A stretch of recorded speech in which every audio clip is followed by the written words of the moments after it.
அது தளிர் தமிழ் வானொலி, கனடிய தமிழர் மனங்களை வென்றிட.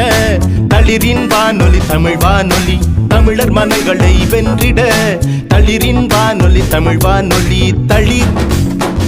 நேயர்களுக்கு இனிய வணக்கம். தளிர் ஊடகம் நடத்துகின்ற சலங்கையும் சங்கீதமும் இசை மற்றும் நடன போட்டி நிகழ்ச்சி மூலமாக உங்களை சந்திப்பதில் மிக்க மகிழ்ச்சி.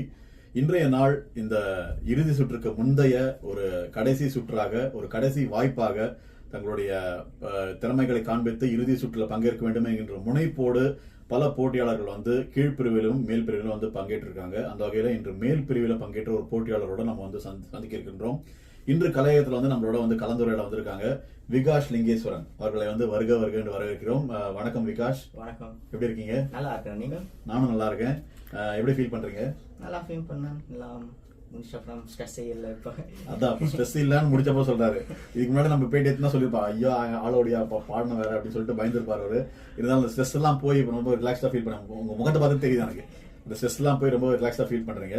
என்ன பாட்டு பாடுனீங்க? இந்த இதுக்கு ஜனனி ஜனனி ஜனனி ஜனனி பாடுங்க. ஓகே, ஜனனி ஜனனி வந்து அந்த தொகையில இருந்து ஆரம்பிச்சு அந்த ஸ்லோகத்துல ஆரம்பிச்சுட்டு எப்படி ஃபீல் ஜட்ஜஸ் என்ன சொன்னாங்க? நல்லா பாடணும்னு சொன்னாங்க. ஓகே, நீங்க இறுதி போட்டியில வந்து இந்த கடைசி சுற்றுக்கு வந்து நீங்க தேர்ந்தெடுக்கப்படுறது நம்பிக்கை இருக்கா உங்களுக்கு? என் மேல நான் தானே நம்பிக்கை வச்சிருக்கேன். இல்ல, நீங்க பாடினதை வச்சு சொல்றேன். நிச்சயமா செலக்ட் ஆயிடுவீங்க இல்லையா? உண்மையிலேயே வந்து ஒரு பாராட்டப்பட்ட இந்த கான்பிடன்ஸ் தான் வந்து எல்லா பிள்ளைகளும் தேவை. உங்ககிட்ட ஒரு சில கேள்விகள் கேட்கலாம்னு இருக்கோம். உங்களுக்கு வந்து தளிர் ஊடகத்தை பத்தி எப்படி தெரிஞ்சது? எவ்வளவு காலமா நீங்க தளிரோட பயணிக்கிறீங்க? உண்மையாக என்னோட அப்பா என் தளிருக்கு என்ன இன்ட்ரடியூஸ் பண்ணி கொடுத்தார். முதல்ல அப்பா வாட்ஸ்அப், ஃபேஸ்புக் இந்த சமூக ஊடகங்கள் மூலம்தான் தளிர் செய்கிற நிகழ்வு எல்லாம் அவர் தான் பார்த்தார். அதுக்கப்புறம் தளிர் எப்படி இங்கே இருக்கிற இளைஞர்களுக்கு தமிழை வளர்க்க ஒரு சந்தர்ப்பம் என்று நிகழ்ச்சிகளை செய்கிறது என்று நாங்கள் 2 பேர் அறிந்தோம். ஒரு 6 மாசமாக தான் மிக அற்புதம். ஏன்னா வந்து உண்மையிலேயே வந்து அவர் வந்து பேசுகின்ற அந்த உரையிலேயே வந்து செந்தமிழை வந்து கலந்து பேசுகிறார். அது உண்மையிலேயே வந்து பாராட்டப்பட்ட விடயம். நிறைய பிள்ளைகள் வந்து இதை போன்று ஊக்கப்படுத்த வேண்டும். ஏன்னா தளிர் வந்து ஒரு தலையாய கடமையாக தமிழை வளர்ப்பதிலும் திறமைகளை வளர்ப்பதிலும் வந்து ஒரு இரு கண்களாக பார்க்கப்படுகிறது. அந்த வகையில வந்து இதை போன்ற செந்தமிழில் பேசுகின்ற இந்த சின்ன பிள்ளைகள் எல்லாமே வந்து நிச்சயமாக பாராட்டப்பட வேண்டிய ஒரு மாணவர்கள். அதனால மிக்க நன்றி அதுக்கு செந்தமிழ்ல பேசுறதுக்கு. உங்ககிட்ட அடுத்த ஒரு கேள்வி, இந்த ஒரு பல சுற்றுகளை கடந்த 2-3 மாதங்களாக பல சுற்றுகளை கடந்து வந்திருக்கீங்க. உங்களுடைய ஓவரால் எக்ஸ்பீரியன்ஸ் எப்படி ஃபீல் பண்றீங்க? இது ஒரு டெஃபினட்டா ஒரு நல்ல அனுபவம் தான். உண்மையாக எப்படியெல்லாம் செய்துதான் நீங்களும் ஒரு நல்ல பாடகராகவும் இந்த தமிழை நீங்க தானே வளர்க்கணும். இங்க இருக்கிற இளைஞர்கள் தானே வளர்க்குறாங்க. அப்ப அதுல இருந்துதான் இந்த அனுபவம் மிகவும் ஒரு உதவி செய்கிறது. அதோடு நடுவர்களுடைய ஊக்குவிப்பு, இந்த காமெண்ட்ஸ் எல்லாம் எங்களை உண்மையாக இன்னும் கொஞ்சம் ஊக்குவிக்குது. ஏன்னா அவங்களோட காமெண்ட்ஸ் தான் எப்படி எங்களை இன்னும் ஒரு நல்ல பாடகராக, இன்னும் ஒரு நல்ல தமிழராக வர வைக்கிறது என்று இந்த அனுபவம் தான் எனக்கு இதை கற்றுக்கொண்டது. மிக்க நன்றி.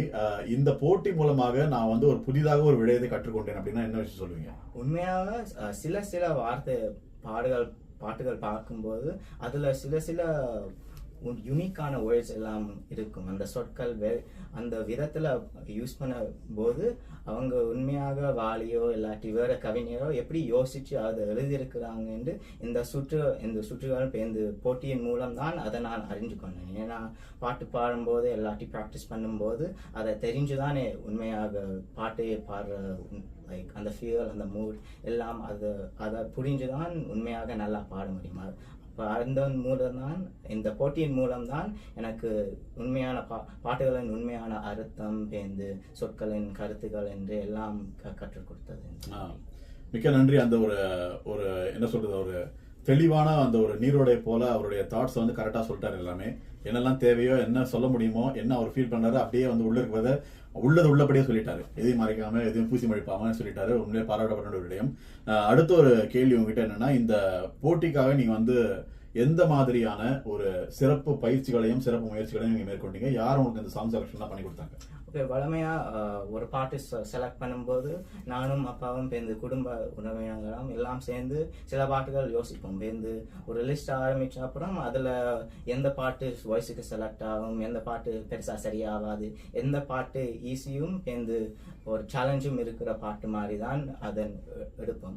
அதற்கு பிறகு அந்த பாட்டை முதல்ல நிறைய தடவை கேட்கணும். அந்த பாட்டை நிறைய தடவை கேட்டாதான் அதில் இருக்க உண்மையான சின்ன சின்ன உன்னிப்பாக கவனித்து தான் அந்த சின்ன சின்ன விஷயங்கள் எல்லாம் எடுக்க முடியும். அதனால தான் நிறைய தடவை நானும் பயிற்சி செய்து அந்த பாட்டை தான் நிறைய தடவை கேட்கிறேன் நான். அத்தோடு எனக்கு சங்கீத டீச்சர் இல்லாட்டி வேறு டீச்சர்களும் அந்த சங்கதிகள் இந்த உன்னிப்பாக கவனிக்கும் தேவையான அந்த விஷயங்களை அவங்கள்ட்ட கேட்டு கற்றுக்கொண்டேன். அதுக்கெல்லாம் சேர்ந்து தான் தினம் ஒரு 6-7 தடவை பயிற்சி செய்யறேன் பாட்டு பாடுறது.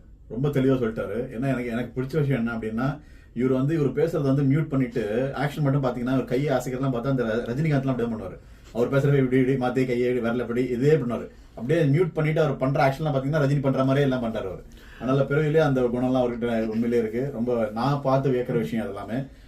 என்னெல்லாம் வந்து பார்வையாளர் பாக்குறான்னு நீங்க தெரிஞ்சுக்கணும் இல்ல. அதனால அதுக்காக சொல்றேன். உண்மையிலே ரொம்ப தெளிவா சொல்லிட்டாரு. சோ இப்போ ஒரு கடைசி கேள்வி உங்ககிட்ட என்னன்னா, இந்த நிறைய சுற்றுக்களை கடந்து வந்திருக்கீங்க. இந்த போட்டி, இந்த நிகழ்ச்சி, இந்த தளிர் ஊடகம் நடத்துகின்ற சரண்யா சங்கீதம், இது வந்து உங்களுக்கு மகிழ்ச்சி அளிக்கிறதா இல்ல டென்ஷனா ஃபீல் பண்றீங்களா? இது டெஃபினட்டா மகிழ்ச்சி. ஏன்னா இந்த ஹோல் போட்டியே ஒரு நல்ல அனுபவம் தான். நீங்க நிறைய கற்றுக்கொள்கிறீங்க, வெவ்வேறு விஷயம் நடுவார்கள். அந்த ஊக்குவிப்பு தான் உண்மையாக பிள்ளைகளுக்கு நல்லது. ஏன்னா இதன் மாதிரி போட்டிகளில் போய் தான் உங்களுக்கு உண்மையாக எக்ஸ்பீரியன்ஸ் வரும். சேர்ந்து இப்படி கற்றுக்கொள்ளுற விஷயங்கள் தான் உண்மையாக நீங்க ஒரு ஃபியூச்சர்ல பாடுகிறோ இல்லாட்டி இசையில ஏதாவது செய்ய போறீங்கன்னா இதுதான் உண்மையாக ஒரு எக்ஸ்பீரியன்ஸ் கொடுக்கும். அதனால தான் இது டெஃபினட்டா இந்த போட்டியில் இருந்து நான் மகிழ்ச்சி அடையலாம். மிக நன்றி. நல்ல தெளிவான கருத்துக்கள், இந்த தெளிந்த நீரோடை போல நிறைய சொல்லியிருக்காரு அவரு. பாராட்டப்பட இந்த வயதுல வந்து இவ்வளவு தெளிவா பேசுறதே வந்து ரொம்ப பாராட்டப்பட ஒரு விடயம். குறிப்பா செந்தமிழ்ல பேசுறதுக்கு நம்மளுடைய ஸ்பெஷல் பாராட்டுகள். அதனால வந்து நீங்க வந்து இசைத்துறையிலும் கலைத்துறையிலும் தொடர்ந்து வந்து கல்வித்துறை வாழ்க்கையில எல்லாத்துலயுமே வந்து ஒரு சிறந்து விளங்கி ஒரு மாபெரும் வெற்றி அடைய வேண்டும் என்கின்ற வாழ்த்துக்களோடு மீண்டும் ஒரு சந்தர்ப்பத்தில் நம்ம சந்திக்கும் வரை நம்ம வந்து நீங்க தான் நேர்கள் சொல்ல விரும்புறீங்களா இறுதியா? ஆள விடுங்கன்றார். இருந்தாலும் பரவாயில்ல. நேர்களை மீண்டும் ஒரு சந்தர்ப்பத்தில் சந்திக்கும் வரை நான் விடைபெறுகிறேன். நன்றி.